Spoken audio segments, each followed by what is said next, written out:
Monsieur Condé, je vais me tourner vers vous rapidement avant qu'on ne parle des communes. Vous, tout ce que vous voyez, est-ce que ça ne vous fait pas peur? Est-ce que vous ne craignez pas pour la liberté d'expression chèrement acquise dans ce pays? Écoutez, depuis le 5 septembre, les nouvelles autorités ont déjà montré la voie. Ils disent qu'ils sont venus dans le cadre de la refondation de l'État et de la rectification institutionnelle. Vous remarquerez autant que moi que depuis le 5 septembre, nous avons déjà connu 4 ministres de la Justice en 2 ans. 4 ministres de la Justice. Il est temps que on siffle la fin de la récréation. Dans tous les secteurs concernés, il n'y a que la justice qui a connu autant de changements à sa tête. C'est qu'il y a quelque chose qui n'allait pas dans cette institution qu'il faut quand même aujourd'hui essayer de corriger. Nous avons eu la chance qu'il y a un ancien de la maison qui est devenu ministre, au même titre qu'au niveau de la communication, un ancien de la maison devient ministre de la communication.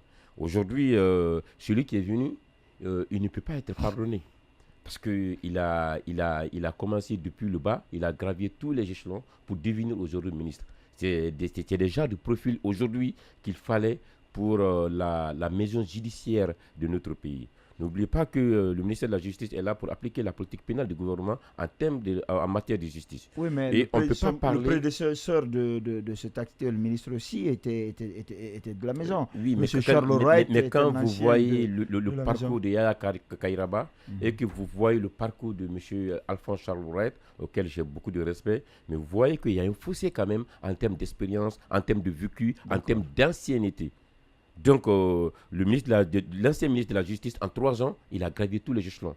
Il a été déjà de ministre, de juge de Dubreka. Il se retrouve au premier président de la Cour d'appel, au procureur général de la Cour d'appel, et puis le bombardement de ministre. Ça, il est tellement vite qu'avec sa fougue, la jeunesse, je ne dirais pas que tout ce qu'il a fait est mauvais, mais en tout cas, il a quand même pas mal exposé l'institution judiciaire de notre pays. Et les citoyens quand même avaient commencé à se poser la question sur le rôle du ministre de la Justice au sein de l'institution judiciaire. Est-ce que le ministre de la Justice est la justice ou bien le ministre de la Justice est un élément de la justice ou bien il est là pour appliquer la politique pénale de la justice? À un moment donné, la confusion, l'écart n'était pas grand. On estimait souvent que le ministre de la Justice joue plus souvent le rôle du procureur général plus que le ministre, la fonction du ministre qu'il devrait jouer. Aujourd'hui, Kairaba est venu pour siffler la fin de la récréation.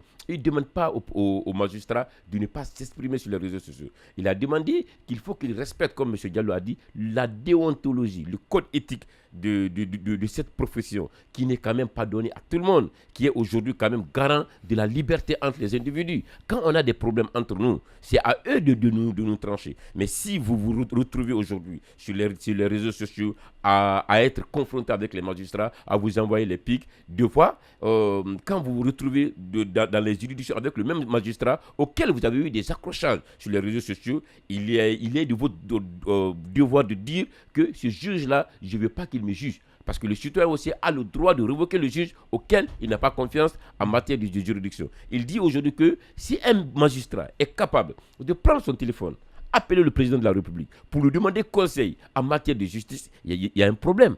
Il y a un problème quand même. Et ce dossier se trouve sur les réseaux sociaux. On a vu que depuis un certain moment, toutes les grandes décisions au niveau de la chancellerie se retrouvaient systématiquement sur les réseaux sociaux. On n'avait plus de secret d'instruction, on n'avait plus le secret du jugement.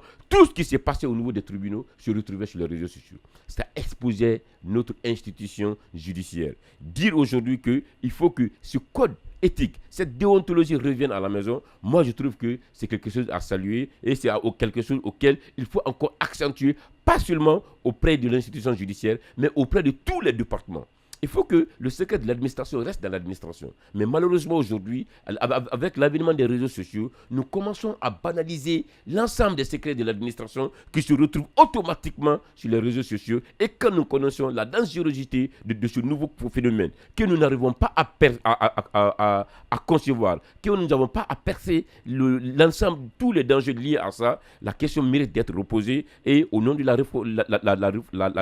refondation de l'État, toutes ces erreurs du passé doivent être corrigées pour que les citoyens encore puisse redonner la confiance qu'il doit donner aux hommes qui occupent les fonctions de haute responsabilité au sein de notre administration. Alors, docteur, à moins que vous n'ayez... Je voudrais juste rappeler les dispositions de l'article 13 de leur statut qui portent sur les prestations de serment. La Ici, prestation on dit des magistrats. Okay.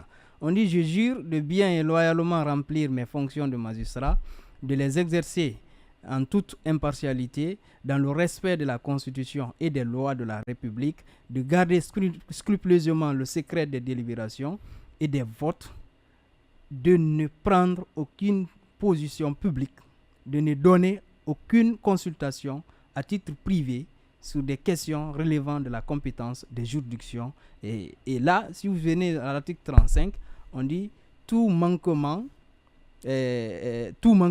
par un magistrat au devoir de son État, à l'honneur, à la délicatesse ou à la dignité de la profession constitue une faute disciplinaire. Donc, c'est pour dire, en tenant compte de ces dispositions, on peut se dire effectivement, ce n'est pas une remise en cause de la liberté d'expression.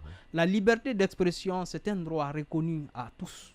Mais en étant dans une certaine position, cette liberté peut être encadrée. Imaginez qu'un magistrat se prononce sur un dossier aujourd'hui, demain, ce dossier débarque sur sa table. Alors, concrètement, ce ne sont que les dossiers qui peuvent relever de leurs compétences, qui ne peuvent pas aborder. Tout le reste, ils peuvent l'évoquer, c'est ça? Oui, vous savez, la question aussi de savoir des dossiers qui peuvent venir ou pas est très délicate. Par exemple, sur le football, ils peuvent s'exprimer, par exemple. Ils peuvent s'exprimer, il faut le comprendre. On n'interdit pas aux magistrats de communiquer sur les réseaux sociaux, mais de se méfier de toutes les questions qui sont susceptibles de relever de leurs compétences. C'est cette précision qu'il fallait faire. Alors, merci beaucoup.